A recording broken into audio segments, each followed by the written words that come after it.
May Pi ako dati. So, yan, kung may Pi network ka dati, ilagin mo lang yung dating account mo para makita mo. Kasi, baka nakapag-migrate ka na, sayang naman yung miniminas mo na Pi coins doon. Tsaka isang account lang po sa isang Pi.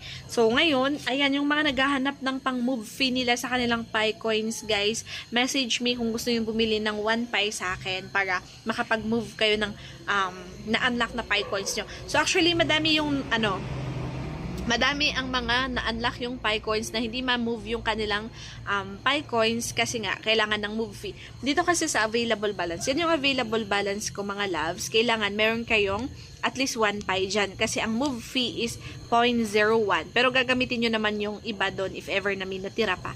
So, para pang move fee ninyo. So, kailangan meron kayong pang move fee sa available balance bago nyo po matransfer itong nakalock up. So, sa akin, ito, meron akong 976 na Pi coins. Kung gusto nyo bumili, i-message nyo ako para mag-usap tayo din sa send ko sa inyo. Madaming transactions na, ayan, puro negative 1 nga eh. Puro negative 1 kasi may mga bumibili kasi sa akin pa isa-isa. So, yun yung mga na-unlock yung Pi coins nila. So, sa iba naman na gustong magminas ng Pi coins, ayan, download nyo lang po sa Play Store yung Pi Network, lagay niyo yung code natin. Pwede kayong message niyo ko, add ko kayo sa GC para sa mga updates. So ito is minas-minas lang. Kailangan lang siya ng data every day.